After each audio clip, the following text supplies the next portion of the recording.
வேண்டும் தண்ணீர் வேண்டும் வேண்டும் வேண்டும் தண்ணீர் வேண்டும் நாலாவது வார்டுக்கு தண்ணீர் வேண்டும் வேண்டும் வேண்டும் தண்ணீர் வேண்டும் நாலாவது வார்டுக்கு தண்ணீர் வேண்டும் குடிப்பதற்கு தண்ணீர் வேண்டும் குடிப்பதற்கு தண்ணீர் வேண்டும் வேண்டும் தண்ணீர் வேண்டும் தண்ணீர் வேண்டும் தண்ணீர் வேண்டும் தண்ணீர் வேண்டும் தண்ணீர் வேண்டும் வேண்டும் வேண்டும் தண்ணீர் வேண்டும் வேண்டும் வேண்டும் தண்ணீர் வேண்டும்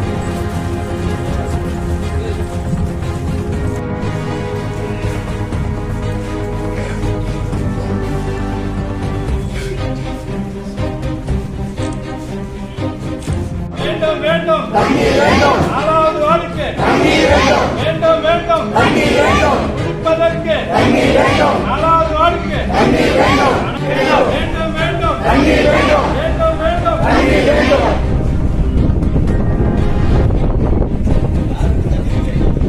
மாநகராட்சி அவங்க தான் இதுக்கான நடவடிக்கை எடுக்கணும். எந்த ஒரு கவுன்சிலரும் எந்த ஒரு நடவடிக்கை எடுக்காதனால நேரடியாக கமிஷனர் மத்தியில் வந்துக்கிறோம். பல முறை கவுன்சிலர்கள் பண்ணிட்டு எந்த ஒரு கோரிக்கையும் இல்லை. அதனால நேரடி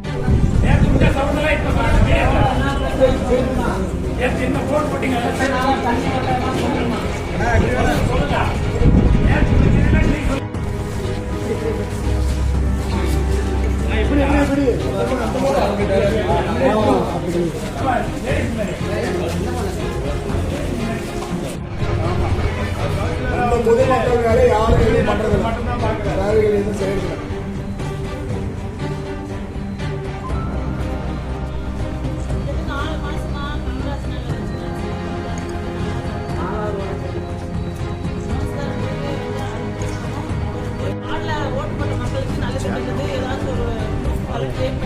அதுல வந்து மெசேஜ் போட்டாலும் ஒரு ஒருத்தர் வந்து எங்களை வந்து அணுகிறதில்லை. ஸோ நான் போய் அவங்ககிட்ட கேட்கணும். நீ வந்து கேட்டா மட்டும்தான் உங்களுக்கு தண்ணி, என்கிட்ட வந்து பேசினா மட்டும்தான் உங்களுக்கு தண்ணி அப்படின்னா எப்படி? எதுக்காக ஓட்டு போட்டு நாங்கள் ஜெயிக்க வைக்கிறது? அதுக்கும் மீறி வந்து ஓட்டு போட்டு அரசியல் பேசுறாங்க.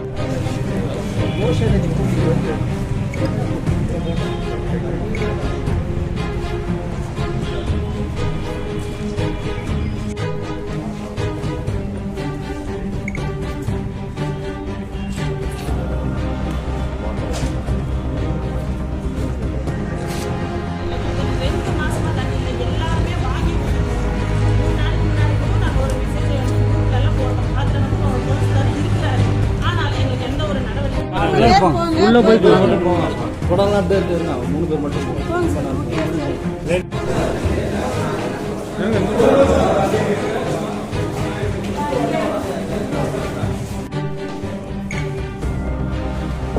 சொல்லுங்க சார், பிரச்சனை